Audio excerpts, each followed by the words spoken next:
Thank you for joining us. My name is Joe Conroy. I'm the host of the Something Better podcast here for the city of Bakersfield. And this episode, we are talking to our community vitality team. And we have Lieutenant Nicole Anderberg. Is that right? Yep. Okay. And then we have Jamie Achterberg. Achterberg. I'm sorry. That's okay. So, and I think you guys are affectionately known as the Abergs, similar spellings. Yes. No relation, right? Nope. Yeah. Okay. So anyway, so we're here to talk about community vitality. This is a new unit and kind of between the Bakersfield Police Department and the rest of the city staff, correct? That's kind of a crossover. Lieutenant, tell us a little bit about what this unit is and does and kind of how it was formed, if you could. Yeah, so obviously the community has concerns. Most the concerns that are coming into Vitality are related to homelessness. And so what we were finding through the city is that there was a lot of duplicative responses. So a lot of people were contacting code enforcement for some issues. Some people were calling the police department. And so in order to reduce those responses, from multiple different departments at different times, this idea was formed to better communicate between the city departments, make it easier on the community members to figure out where to go and who to contact for these types of concerns. And so Community Vitality was formed. It's kind of like your one-stop shop if you have a concern related to homelessness. All of the concerns go into Community Vitality, and from there they're triaged, and the most appropriate department or response is then sent out. Okay. So, and that includes also outreach services too. Okay. So it's code enforcement, Bakersfield Police Department, rapid response, flood ministries who the city contracts with for outreach. We also work very closely with arson and also park rangers. So a little bit of everybody. Yeah, a little bit of everybody. And it was kind of born out of the fact that probably most people, if they see an issue, they don't necessarily know who to call immediately. So we've created a way for them to call one person, or not one person, but one place, and then it's able to be determined who needs to best respond to that. Exactly. Yeah. So that makes it easier for the public then to be able to do it. So what type of services does Community Vitality perform? Or, again, we kind of mentioned a lot of those different, not agencies, but the partner groups, the divisions that are working together. What are they doing? What are they responding for? So they're responding to anything from somebody's concerned about the welfare of somebody who appears to be homeless. Maybe there's no criminal act, but they just want to check in on that person, see if there's any type of outreach that we can help them with, or so in that case we would send flood ministries out first. If there's somebody that's been maybe setting up an encampment on private property and the owner of the property wants them arrested or wants some kind of enforcement taken, then we would send out either code enforcement or BPD, and we actually have a co-response team now. We have BPD officers and code enforcement riding in the same car. Again, another opportunity to be more efficient. New. Yes. Yeah. So we'll send out officers and or code enforcement for that. If it's just trash, we'll send out rapid response. We also work very closely with the CCI teams, and so to help pick up smaller items and smaller trash sites.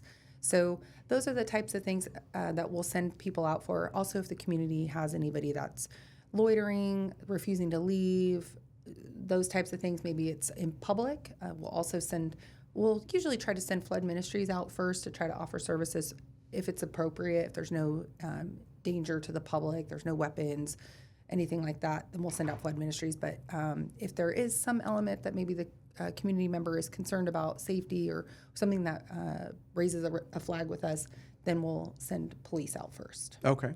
And you mentioned a number of these different divisions that will be responding, a number of different issues that they'll be responding to. Jamie, if somebody sees one of these issues, how do they get in contact with Community Vitality? How do we get a response? Yeah, there's a few different ways to contact Community Vitality. We have a call center actually staffed with operations support specialists, so they're the individuals triaging the calls. They can be reached at 661-326-3737. Individuals can also place calls, if you will, through the app, through the city's website.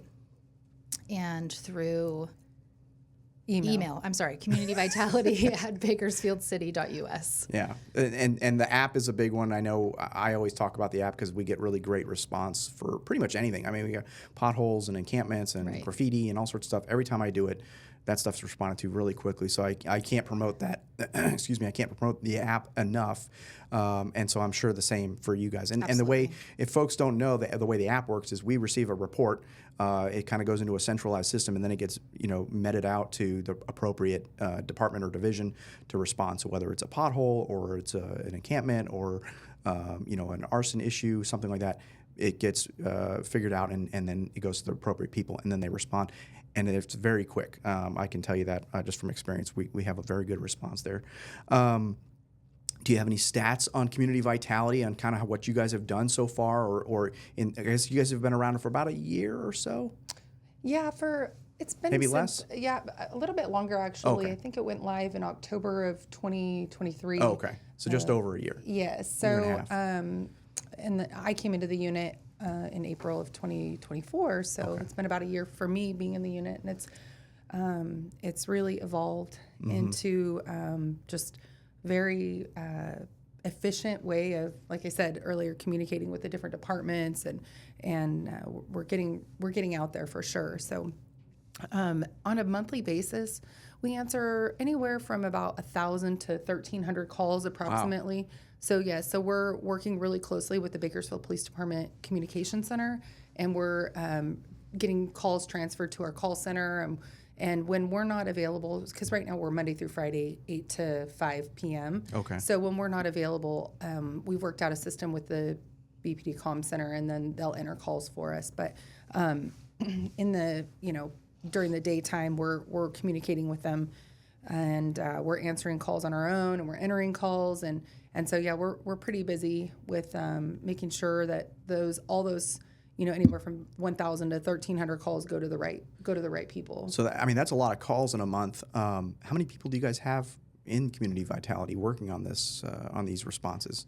So there's 2 operation support specialists, like I mentioned. So they're the individuals answering the call, answering the emails, placing those calls in the CAD.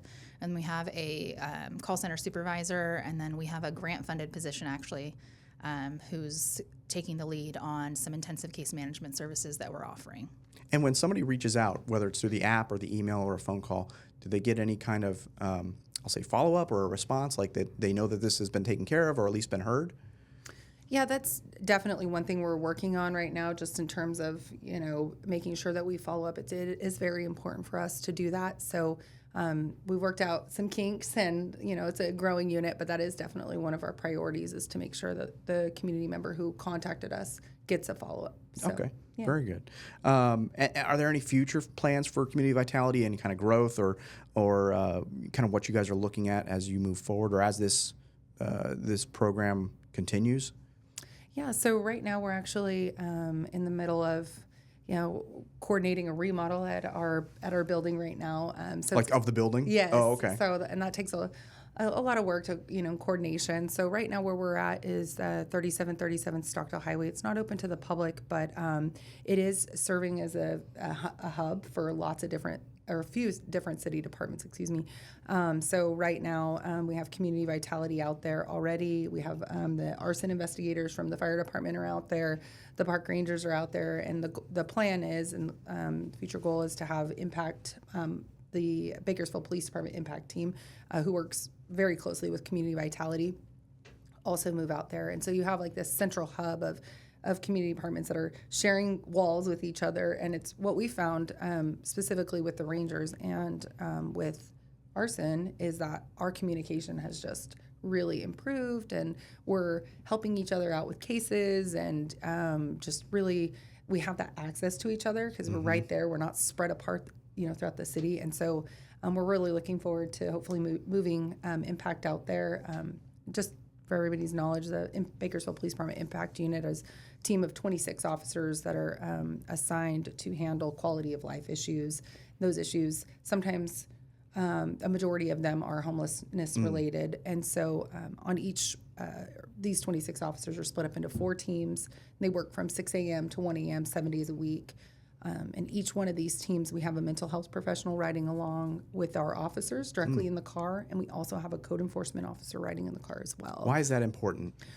Well, it's important because we sometimes police officers run into people that are experiencing a mental health crisis. So we'll take the mental health co-response first. So police officers will run in, they'll encounter somebody that's having a mental health crisis, and right then and there, we're able to deal with that problem, and we're able to immediately start de-escalating the situation and trying to offer that person help and the right help. Face-to-face, right? Yeah. We're not having to stand by and wait for a mental health professional to clear whatever call they're on and drive across town. They're right there and dealing with that person and helping that person immediately. That's great. Yes, and so we partner with Kern Behavioral Health and Recovery Services, and right then they're able to access patient information and get these people, the assistance that they need. So we found that that's been incredibly helpful. And so our code enforcement partners, that's also helpful because, like I mentioned earlier, a lot of times code enforcement's getting sent to certain calls that are very similar to the calls that the Bakersfield Police Department was getting sent to. So now we have both departments riding in one car, going to calls together, making sure we don't, go to the same call 2 different days, and expending resources, and you're all on the same page then. We're all on the same page. Yeah. And so if we do go to an encampment, we've got officers that are dealing with any type of enforcement issues. We've got code enforcement that's seizing any valuables that this person may have. We've got rapid response there right away, because I didn't mention yet, but we also have a rapid response team that's assigned to every single one of each of the 4 teams. So if there's a cleanup that's needed, they're coming and they're cleaning up right away. And it's like we just handle it right then and there, and then we move on. Yeah. So. I think one of the things I like the most about this is the collaboration. We're bringing these different divisions that used to kind of almost silo off. They were doing their own thing, which is important. They have their own jobs to do, but now they're all working together. They're all communicating, like you said, and they're all on the same page. And we're not necessarily duplicating efforts. You can go out one time and take care of this stuff. I mean, I think it's a great approach, I think, to handling these types of issues. Yeah, we've really broken down a lot of those barriers, and it's allowed us to expedite services and deliver them more efficiently in a lot of ways. What's that been like internally? Has that been well received? What do you think, Nicole? Oh, absolutely. Yeah. From my own perspective, working in law enforcement for so long, I've told this story to a few people, but for a long time I felt like all I really knew was what was behind the Bakersfield Police Department walls. And so I think, speaking for myself and for my team, it's really, like Jamie said, broken down barriers and gotten us out of the silo. And now I see my officers, and they're interacting with all of these other agencies and all of these different departments. And they're really recognizing how one action can almost create a ripple effect throughout the city. And so we're really trying to reduce any type of ripple effects. One example of that is like animal control, for example. We work very closely with animal control as well. And so if we go out and we do a cleanup of an encampment, a lot of times what we're experiencing now is like a lot of dogs that are in these encampments. And then because they're with somebody. Yes, they're with somebody, and sometimes those dogs start having puppies, and so it's a lot. So if we go out and clean up an encampment, what we've noticed is happening is that we end up seizing a lot of dogs. Well, it puts a lot of pressure on animal control, and then it also puts additional strain on SPCA. So now what we've noticed a need is that we really need to bring animal control and SPCA into the conversations when we do these large encampments, because we need them to be prepared, and we're looking at ways that we can try to help encourage spay and neuter options that we have at the SPCA as well, so we can try to reduce the pet population. That's so it's kind of evolving as you guys experience, as you do things, you realize, oh, we need this now, or we need to change how we're doing that. Yes, and it's it's happening at all levels now, and the officers and the code enforcement officers and animal control, we're all communicating, and I think it's really helping out, so we can help the community more efficiently. Okay. I'm going to change gears here a little bit here. You guys have a Prop 47 grant that you're you're pursuing. Is that right, Jamie? Actually, we were funded $1.9 million, Wow. and we just started extending services through that program in March of this year. We made our first referrals. Tell us a little bit about what the grant is and what you guys are doing with it then. Right. So Prop 47 was a voter-approved initiative, essentially mandating the Board of State and Community Corrections to offer a grant program. Mm-hmm. Through that program, organizations and municipalities can get funding for intensive case management services, which is how we are utilizing the funding, with the ultimate goal of reducing recidivism. What's an intensive case management? So intensive case management, think of like very high touch case management on an individual basis. So you get assigned a client and you are touching base with them every day. Like every what type week. of stuff are you helping So with? it really can vary on an individual basis. And there's two types of programming that we're offering. We are offering services to those chronically homeless, very specialized need individuals. And then the other population would be individuals who are paroling into Kern County. Oftentimes they're paroling into homelessness. So the goal of the program is to sort of intercede and help them find housing. Okay. But each individual is going to have their own situation. Maybe they have mental health needs, physical health needs. They have barriers like they don't have a driver's license. It really can vary in so many ways. And so these case managers are meeting with these individuals and really doing a thorough intake, determining what their histories are, what are the barriers they've been experiencing to housing, and how they can be addressed. And they're walking them through each of those. Okay. So they're making sure they get their driver's license, they get their Medi-Cal coverage, and they get everything they need. So they don't fall back into reoffending or to fall back into homelessness. So we're working on short-term housing. Trying to turn off that faucet a little bit. Right. Yeah. Basically just create different outcomes for these people by giving them very individualized care that otherwise wouldn't be possible. Okay. So we've covered a lot of stuff on community vitality here. And I know we have a ton more to go over.